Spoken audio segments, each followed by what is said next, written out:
Dear friends, मैं रामफल मोर advocate आपका no दिला चैनल में हार्दिक अभिनंदन और स्वागत करता हूं। हम चैप्टर 30 सीआरपीसी का अध्ययन कर रहे हैं, जिसमें सेक्शन 395 से 405 तक हैं। दो सेक्शन हम पहले पढ़ चुके हैं, सेक्शन 395 और 396 जो रेफरेंस के बारे में हैं, और आज हम अध्ययन करेंगे सेक्शन 397 से 405 का। अब 397 की चर्चा करने से पहले मैं आपको ये बताना चाहूँगा कि 395 और 396 रेफरेंस के सेक्शन थे। ये रेफरेंस जो है जिस प्रकार से सीआरपीसी में है उसी प्रकार सीपीसी में भी है, और सीपीसी में इसका सेक्शन है 113, और जो ये रिव्यू का सेक्शन है सीपीसी के अंदर वो सेक्शन 114 है, और ऑर्डर 47 सीपीसी है। तो रिव्यू के माने है review is by same court, by same officer, by same जज टू रिकंसीडर और to reexamine the matter. और सेक्शन 115 जो है वो है रिवीजन के बारे में। यहाँ पर जो है हमने सेक्शन 395 और 396 जो पढ़ा वो रेफरेंस के बारे में था, जो सीपीसी में सेक्शन 113 है। अगर आप उसकी सारी बात को देखेंगे तो जो हमने रेफरेंस के बारे में यहाँ पर पढ़ा था सेक्शन 113 के अंदर भी वही बात है कि subject to such conditions and limitations as may be prescribed any court may state a case and refer the same for the opinion of the high court, and high court may make such order thereon as it thinks fit. किस बात पर कहा कि provided that where the court is satisfied that a case pending before it involves a question as to validity of any act, ordinance और regulation और of any provision content in an act, ordinance और regulation. यही बात जो है CrPC में reference के chapter में हमने पढ़ी थी कि यदि ऑर्डर जो validity of any act, ordinance और रेगुलेशन या उसके तहत कोई प्रोविज़न जो क्लियर नहीं है और दो पार्टियों के बीच में इस बात की संभावना होगी है, और जज साहब इस बात से विश्वस्त हो गए हैं कि इसके ऊपर जो है रेफरेंस मंगवाया जाना चाहिए, तो वो मैटर जो है ऑनरेबल हाई कोर्ट को भेजी जा सकती है। ये बात जो है हमने दो सेक्शनों में पढ़ी, और यही बात जो है मैंने आपको इसलिए बताई कि ये रेफरेंस जो है सेक्शन 113 के तहत सीपीसी में भी हो सकता है, ताकि को रिलेट कर लें और इसको ये याद रहे कि ये प्रोविज़न वहाँ भी है। और दूसरा जो है प्रोविज़न रिव्यू का मैंने आपको बताया। अब रिव्यू का प्रोविज़न जो है वो है सेक्शन 114 और ऑर्डर 147। अब उस रिव्यू के बारे में मैं आपको ये कहना चाहूँगा कि इससे पहले कि हम सेक्शन को पढ़ें, मैं आपको एक बार पुनः सेक्शन 362 सीआरपीसी की तरफ ले जाना चाहूँगा। सेक्शन 362 सीआरपीसी क्या कहता है कि no alteration can be made, error can be corrected in review by high court. यानी उसमें एक बार जब जज के दस्तखत हो गए डिसीजन के ऊपर, ऑर्डर के ऊपर, जजमेंट के ऊपर, तो उसका सिवाय दो बातों के कि अर्थमेटिकल या क्लरिकल मिस्टेक अगर है तो that can be corrected, otherwise दस्तखत होने के बाद उसमें कोई तरमीम नहीं की जा सकती। वैसे तो आई एम सॉरी टू से रिव्यू क्या होता है, अगर अर्थमेटिकल किसी बात के लिए है तो ऑल राइट, कैलकुलेशन की बात है ऑल राइट, ठीक है।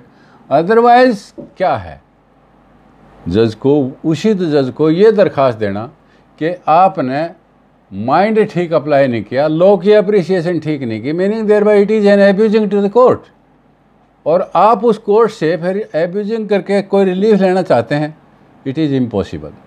तो रिव्यू जो है पराए नहीं होता।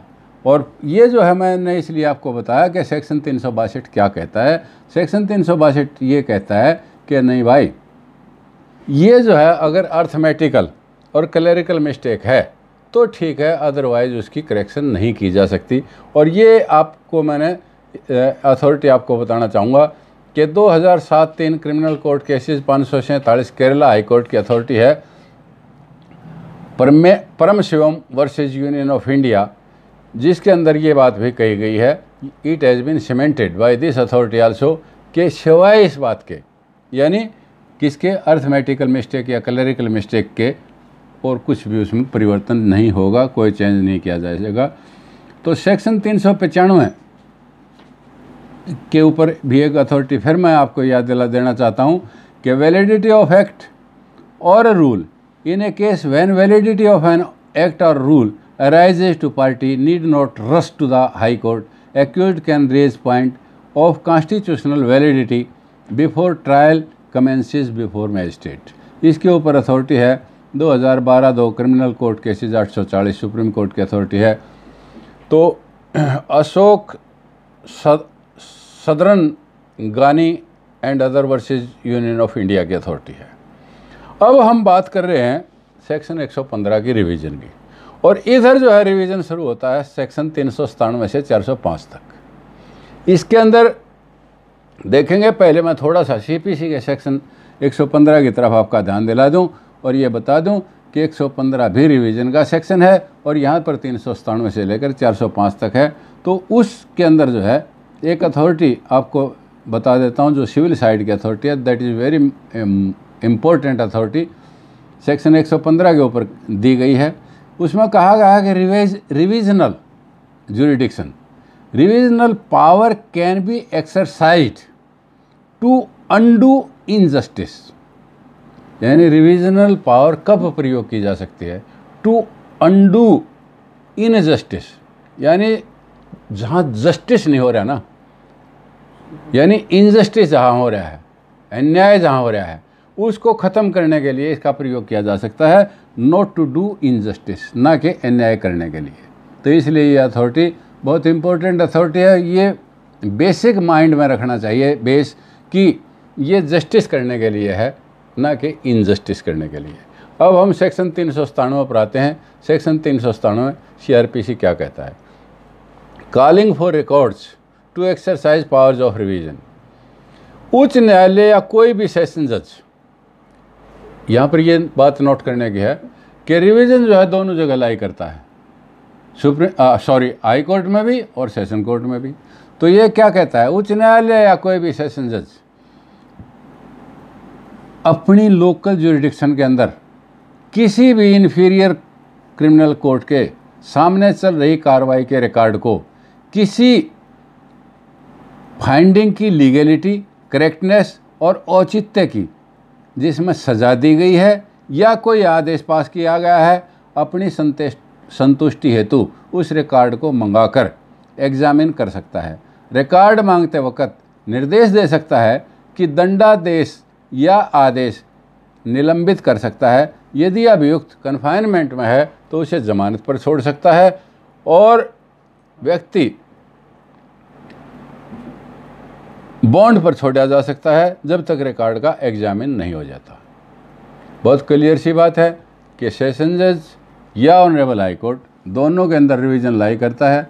दोनों कोर्ट्स अपनी इन्फीरियर कोर्ट्स में से किसी विषय में रिकॉर्ड को तलब कर सकती हैं, मंगवा सकती हैं, ये देख सकती हैं कि क्या फाइंडिंग की लीगलिटी के आधार पर ऑर्डर पास किया गया है, फाइंडिंग जो है लीगलिटी के आधार पर है, करेक्टनेस है, औचित्य है, जिसमें सज़ा दी गई है, जो आदेश पास किया गया है, उसकी वो कोर्ट संतुष्टि कर सकता है। और यदि आदमी मतलब अभियुक्त जेल में है तो उसको बॉन्ड पर छोड़ सकता है, उसको छोड़ा जा सकता है, और जब तक के लिए जब तक रिकॉर्ड का अवलोकन या एग्जामिनेशन नहीं हो जाता। अब एक्सप्लेनेशन दी है इसमें कि ऑल मैजिस्ट्रेट्स और एग्जीक्यूटिव मैजिस्ट्रेट शब्द जो है सेक्शन 3 और 4 में जो है मैं पहले भी आपको बता चुका हूँ। ऑल मैजिस्ट्रेट, एग्जीक्यूटिव और जुडिशियल वेदर एक्सरसाइजिंग ओरिजिनल और appellate jurisdiction shall be deemed to be inferior to the session जज, यानी चाहे डीसी है, चाहे मतलब एडीसी है, चाहे एसडीएम है, उस साइड के वो लोग, और सारे के सारे एडीजे है, चाहे एएसजे है, चाहे सीजेएम है, चाहे मतलब एसडीजेएम है, कोई भी है, वो सारे के सारे सेशन जज के इन्फीरियर कोर्ट होंगी। अब धारा 397(2) क्या कहती है? धारा 397(1) में जो शक्तियाँ मिली हुई हैं किसी अपील, जांच या विचारणा या किसी कार्रवाई के में अगर कोई इंटरलोकेटरी ऑर्डर पास कर दिया गया है तो उसका रिवीजन नहीं होगा। रिवीजन किसका होगा? जो चीज़ जो है इंटरलोकेटरी नहीं है, बीच का मध्य का जो वो नहीं है, अंतर्वर्ती ऑर्डर नहीं है, उसका। तो 397(3) क्या कहता है? यदि किसी व्यक्ति द्वारा आवेदन यानी रिवीजन या तो उच्च न्यायालय को या सेशन कोर्ट को किया गया है तो उसी व्यक्ति द्वारा कोई और आवेदन उनमें से किसी दूसरे के द्वारा ग्रहण नहीं किया जाएगा। मेरा ख्याल समझ नहीं आया होगा, इसको थोड़ा सा फिर मतलब क्लियर कर देता हूँ। यदि एक आदमी ने सेशन कोर्ट में दरखास्त दे दिया तो वो हाई कोर्ट में नहीं दे सकता, यदि हाई कोर्ट में दे दिया तो सेशन कोर्ट उसको ग्रहण नहीं करेगा। इसका अर्थ ये है, और इसके ऊपर एक अथॉरिटी भी मैं आपको बताता हूँ कि 2009-2 criminal court cases 706 Supreme Court की अथॉरिटी है, Sethu Raman versus Raja Manickam, revision only against interlocutory order not maintainable. तो अब जो है मैं आप लोगों को इसके ऊपर कुछ केस लाज बताता हूँ, सेक्शन के ऊपर थोड़ा सा उनका ध्यान देंगे। 397 के ऊपर कौन कौन से इम्पोर्टेंट वो हैं उनका मुलाजा करेंगे कि ये केस ला जो है आपके बहुत काम के हो सकते हैं। एक अथॉरिटी है AIR 2017 Supreme court 2017, Girish Kumar Suneja versus CBI। इसमें रिविजनल जुरिडिक्शन के ऊपर क्या कहा गया है? Power of high court, criminal jurisprudence scope क्या है, यानी इसका विषय क्षेत्र क्या होगा? Revisional jurisdiction of high court only conserves power of high court to ensure that justice is done in accordance with recognized rules of criminal jurisprudence. Criminal courts subordinate to the high court do not exceed their jurisdiction or abuse powers vested in them. Therefore, appellants do not have any right to revision of revisable order. अब इसके ऊपर दूसरी authority review के ऊपर दी है। In criminal proceedings review is permissible only on ground of error apparent और on face of record. और ये अथॉरिटी है AIR 2018 Supreme court 3220, full bench की अथॉरिटी है 3 जजेस की, मतलब Mukesh versus state of and city of Delhi की अथॉरिटी है। दिस इज़ इम्पोर्टेंट अथॉरिटी, फिर इसको मैं पढ़ देता हूँ। इन criminal proceedings review is permissible only on ground of error apparent on face of record. अब तीसरी अथॉरिटी मैं आपको रिविजनल जुरिडिक्शन के ऊपर फिर बताता हूँ। यह अथॉरिटी है AIR 2018 सुप्रीम कोर्ट 4265, बहुत इंपॉर्टेंट अथॉरिटी है। Petitioners filing revision petitions seeking to recently apparent error in order of magistrate allowing withdrawal from prosecution to public prosecutor, High Court without applying its mind with regard to correctness of magistrate order, unsuited petitioners treating them as third parties unconnected to case, petitioners bringing to notice error apparent in order of magistrate cannot be treated as strangers. Matter raised in revision petition was of serious nature. Order of High Court dismissing revision petition erroneous, liable to be set aside. यानी तीसरे आदमी ने knowledge में लिया high court को, तो उन्होंने ये कह करके कि यू वर नॉट पार्टी और उसको खारिज कर दिया। तो ऑनरेबल अपेक्स कोर्ट ने यह कहा कि गलती किसी ने भी नॉलेज में ला दी, हाई कोर्ट का ऑर्डर जो है वो गलत है। अब इसके बाद अगली अथॉरिटी है 2017 criminal law journal Patna, full bench की अथॉरिटी है और केस का नाम है district bar association civil court Patna versus state of Bihar. इसके अंदर क्या कहा? एडिशनल और असिस्टेंट सेशन जज, उनका स्कोप क्या है कि exercisable bye session court and high court and not bye additional और असिस्टेंट सेशन जज अनलेस सेशन जज transferred revision petition to additional session जज अंडर सेक्शन 400। CRPC का सेक्शन 400 पढ़ोगे तो सेक्शन 400 के तहत जो है उनको केस असाइन होता है, मेक ओवर होता है। तो वो कहता है कि जब तक उनको एडिशनल सेशन जज को या ASJ को, असिस्टेंट सेशन जज को केस जो है ट्रांसफ़र नहीं हुआ, केस उनको नहीं भेजा गया, मेक ओवर नहीं हुआ, तो इतने तक जो ये पावर है एक्सरसाइजेबल बाय सेशन जज, session court and high court है, नॉट एक्सरसाइजेबल बाय दोज। इस अथॉरिटी के अंदर ये कहा गया है कि केस उनको ट्रांसफ़र किया जाता है तो उनको पावर है, वरना ये रिवीजन की पावर किसको है? सेशन कोर्ट को और हाई कोर्ट को है। तो इसके बाद अगली अथॉरिटी मैं आपको बताना चाहूँगा, ये भी 3 जजेस की है। AIR 2017 Supreme court 3620 Girish Kumar Suneja versus CBI, revisional jurisdiction के ऊपर है। इंटरलोकेटरी ऑर्डर की बात इसमें थी, interference with scope, revisional jurisdiction and discretionary power of high court since section 397(2) of CRPC prohibits interference with interlocutory order, therefore not permissible to resort to section 482 of CRPC to set aside on interlocutory order. Thus, prohibition of section 397 CRPC will govern section 482। तो इस प्रकार एक authority charge के ऊपर है question की, मैं आपको ये बताना चाहूँगा। अथॉरिटी इम्पोर्टेंट है, AIR 2017 सुप्रीम कोर्ट 796 और अथॉरिटी का नाम है स्टेट ऑफ राजस्थान वर्सेस फतेह करन मेदू। तो इसमें क्या कहा गया? Charge against respondents under section 13(1) sub section D and section 13 sub section 2 of PC act read with section 120B of IPC, exercise of revisional jurisdiction under section 397 CRPC for questioning charges framed, charge sheet and order of special judge, anti-corruption cases, specifically noted allegations which clearly makes out offence under section 13 subsection 1 subsection D and section 13 subsection 2 of the PC Act read with section 120B of the IPC.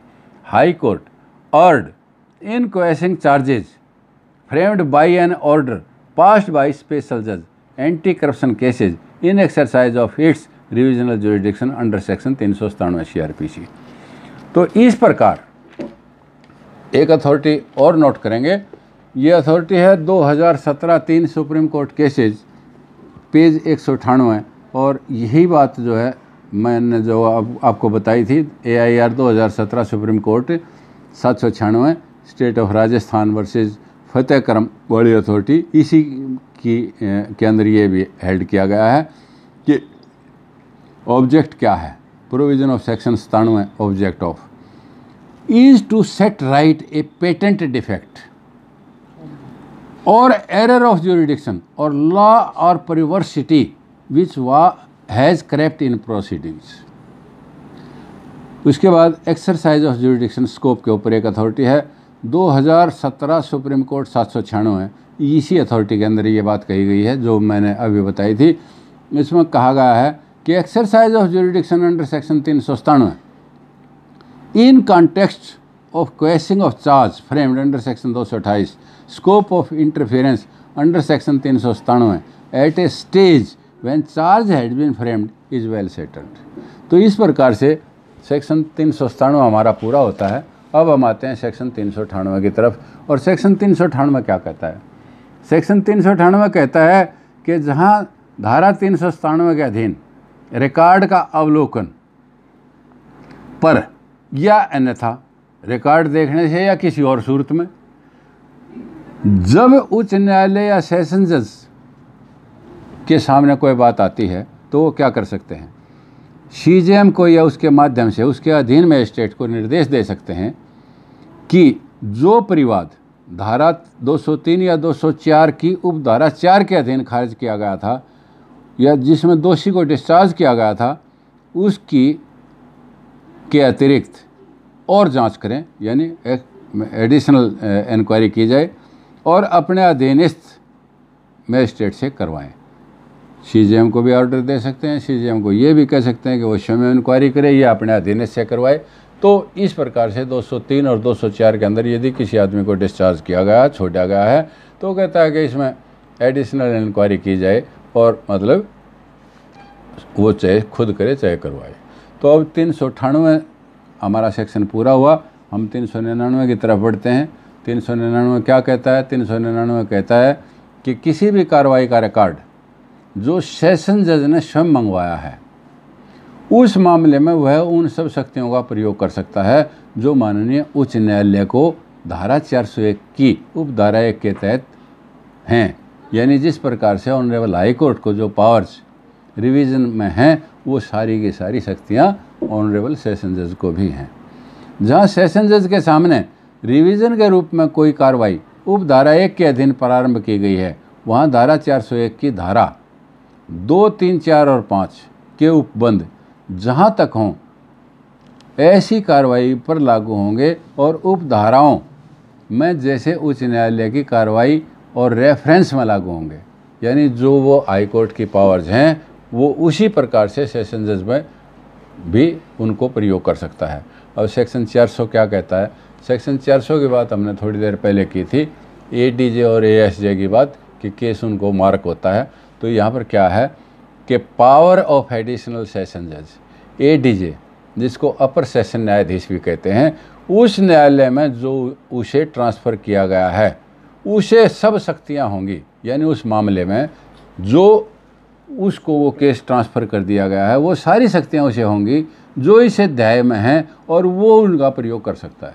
जो session जज को है, जो इस अध्याय में जितनी भी शक्तियाँ हैं, he can also avail that, और वो सारी शक्तियाँ उसको होंगी। अब 401 क्या कहता है कि power of high court in revision, revision में हाई कोर्ट की क्या पावर है? तो पहली बात कहता है कि जब उच्च न्यायालय ने किसी कार्रवाई में स्वयं रिकॉर्ड मंगवा लिया या उसे किसी और रूप में जानकारी हो गई, तो वह धारा 386, 389, 390 और 391 द्वारा अपील न्यायालय को या धारा 307 द्वारा सेशन न्यायालय को प्रदत्त शक्तियों में से किसी का अपनी डिस्क्रिशन से प्रयोग कर सकता है। और जब न्यायाधीश समान रूप में विभाजित हो जाएं, जैसा कि हमने पहले भी पढ़ा था कि जब हाई कोर्ट के सामने बात है और न्यायाधीश जो है बराबर बराबर बढ़ जाते हैं, तो फिर क्या होगा?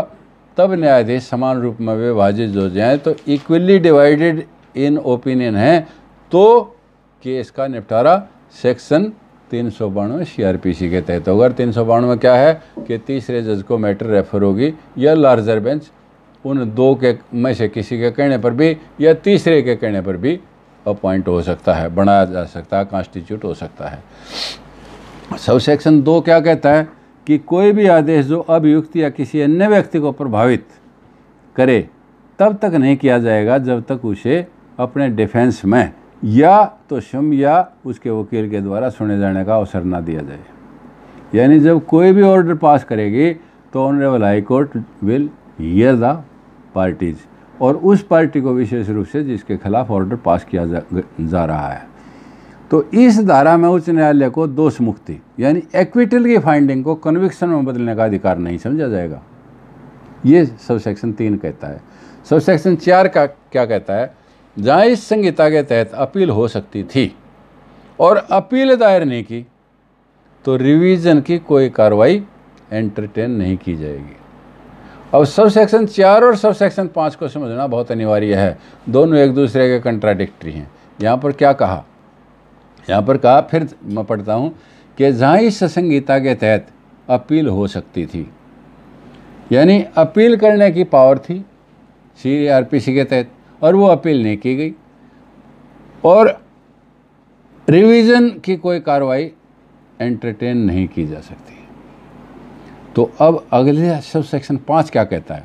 जब इस संहिता के तहत अपील लाई करती थी और रिवीजन जो है उच्च न्यायालय में कर दिया और उच्च न्यायालय इस बात से संतुष्ट है कि यह आवेदन या रिवीजन गलत विश्वास के आधार पर किया गया है, यानी गलती से बोनाफाइडली वो हो गया कि कई बार जो है कि हो जाता है कि वकील ने गलत गाइड कर दिया या वो हो गया, और उसने जो है हाई कोर्ट को जब ये विश्वास हो गया कि ये गलत विश्वास के आधार पर जो है रिवीजन दायर किया गया है, तो क्या हो सकता है कि अपील तो इसमें हुई नहीं, अपील लाई करती थी, रिवीजन जो है गलत विश्वास के ऊपर हो गया, तो न्याय हित में उच्च न्यायालय उस रिवीजन को अपील ट्रीट कर सकता है। यानी 4 में जो बात थी कि नहीं एंटरटेन करेगा, 5 में ये कह दिया कि, लेकिन एक बात का अंतर है केवल कि माननीय उच्च न्यायालय को ये विश्वास होना चाहिए कि रिवीजन या आवेदन जो है गलत विश्वास के आधार पर किया गया है, तो ऐसी कार्रवाई का ऑर्डर कर सकता है। इसके ऊपर एक अथॉरिटी है 2018 Supreme Court 4011, Monika Malik,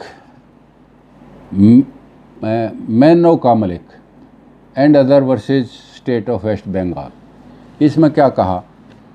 appeal against acquittal, power of Supreme Court to review material on record and come to the conclusion that High Court's view is not reasonable, has no limitations, restrictions contained in section 401(3) on high court cannot restrict power of Supreme Court under article 136 of the Constitution। 2002 criminal court cases 264, Punjab and Haryana Shibu versus Mahendra Singh का case था। इसमें क्या हुआ कि an order against which revision lies can not be challenged under section 482 CRPC।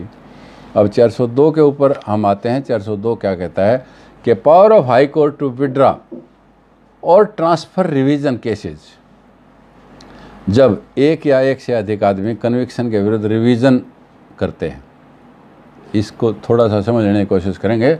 जब एक या एक से अधिक आदमी हाई कोर्ट में रिवीजन करते हैं और उसी ट्रायल का दोषी एक आदमी सेशन कोर्ट में कर देता है, जैसे 3 आदमी थे, 2 ने तो हाई कोर्ट में कर दिया, 1 ने सेशन कोर्ट में कर दिया, तो उच्च न्यायालय क्या करेगा? दोनों पक्षकारों की सुविधा और उस रिवीजन में उठाए गए प्रश्नों के महत्व को ध्यान में रखते हुए ये निश्चित करेगा कि कौन सा न्यायालय उस रिवीजन को अंतिम रूप से सुनेगा, निपटाएगा। तो उच्च न्यायालय अपने पास भी लंबित रिवीजन जो सेशन कोर्ट में है मंगवा सकता है, या अपने वाले को सेशन कोर्ट में भेज सकता है। यह भी निर्देश दे सकता है कि सेशन कोर्ट में पेंडिंग रिवीजन उच्च न्यायालय में ट्रांसफ़र होगा, या यह भी दे सकता है कि हाई कोर्ट में पेंडिंग केस जो है सेशन कोर्ट में भेज दिया जाएगा। इसका सब सेक्शन 2 क्या कहता है कि जब मुकदमा उच्च न्यायालय को ट्रांसफ़र हो गया, जैसे सेशन में भी था और वहाँ भी, जब ये हाई कोर्ट में ट्रांसफ़र हो गया तो ये माना जाएगा कि यह उच्च न्यायालय में ही दायर हुआ था, फिर वो सेशन शब्द जो है ख़त्म हो गया। अब 3 क्या कहता है कि जब रिवीजन सेशन कोर्ट को ट्रांसफ़र हुआ तो सेशन कोर्ट ये मानकर निपटाएगा मानो उसे के सामने दायर हुआ है। अब सब सेक्शन 4 क्या कहता है? जहाँ रिवीजन हाई कोर्ट द्वारा सेशन कोर्ट को ट्रांसफ़र किया गया और उन व्यक्तियों द्वारा कोई एप्लीकेशन उच्च न्यायालय या अन्य न्यायालय में लाई नहीं करेगी जिनका निपटान सेशन कोर्ट द्वारा किया गया है। जैसे मान लिया रिवीजन हाई कोर्ट में भी लाई करता था, सेशन कोर्ट में भी लाई करता था, तो हाई कोर्ट ने कर दिया, तो उसके बाद ये नहीं है कि वो again they can go prefer there in the high court या किसी और न्यायालय में, नो। अब 403 क्या कहता है? Option of court to hear parties. इस संहिता में जैसा कि कहा गया है कि उसके सिवाय कोई न्यायालय अपनी रिवीजन की शक्तियों का प्रयोग कर रहा है तो उसके सामने किसी प्लीडर या पक्षकार को नहीं सुना जाएगा। यदि न्यायालय ये ठीक समझता है तो वह किसी पक्षकार को स्वयं या उसके प्लीडर द्वारा भी सुन सकता है। मतलब ये ज़रूरी नहीं कि उसमें वकील को या उसके प्लीडर को सुना जाए या पार्टी को सुना जाए, लेकिन न्यायालय यदि ठीक समझता है तो ही कैन। अब सेक्शन 404 क्या कहता है? Statement by metropolitan magistrate of grounds of his decision to be considered by high court. जब मेट्रोपॉलिटन मैजिस्ट्रेट के सामने कोई बात पेंडिंग है और उसका रिकॉर्ड मंगा लिया गया है, तो उच्च न्यायालय या सेशन कोर्ट द्वारा धारा 397 द्वारा मंगाया गया रिकॉर्ड है, तो मैजिस्ट्रेट क्या करेगा? रिकॉर्ड के साथ अपने द्वारा दिए गए निर्णय के ग्राउंड, तथ्य यानी रिकॉर्ड के जो फैक्ट्स हैं के साथ भेज सकता है। और न्यायालय उस निर्णय या आदेश को पलटने का या अपास्त करने से पहले उस कथन पर विचार जरूर करेगा जो कि जज साहब ने या मेट्रोपॉलिटन मजिस्ट्रेट ने सेशन कोर्ट को या हाई कोर्ट को भेजे हैं। अब सेक्शन 405 क्या कहता है? High courts order to be certified to lower court. जब ऑनरेबल हाई कोर्ट कोई भी ऑर्डर पास करता है तो उसको सर्टिफाई करेगा और नीचे की कोर्ट में भेज दिया जाएगा। उच्च न्यायालय या सेशन न्यायालय के द्वारा इस अध्याय के अधीन सुना जाता है, वो धारा 388 के तहत उस निर्णय को सर्टिफाई करेगा और उस कोर्ट को आदेश देगा और फिर उस आदेश के अनुरूप न्यायालय आदेश पास करेगा। यदि आवश्यक हो रिकॉर्ड में कोई संशोधन करना है तो वो संशोधन भी करेगा। और इस प्रकार हमारा अध्याय 30 पूरा हुआ। इन्हीं शब्दों के साथ मैं अपनी वाणी को विराम देता हूँ और आपसे उम्मीद करता हूँ कि आपको यदि हमारा वीडियो पसंद आया तो आप इसे सब्सक्राइब करें, लाइक करें और वो घंटी भी दबाएं। जय हिंद।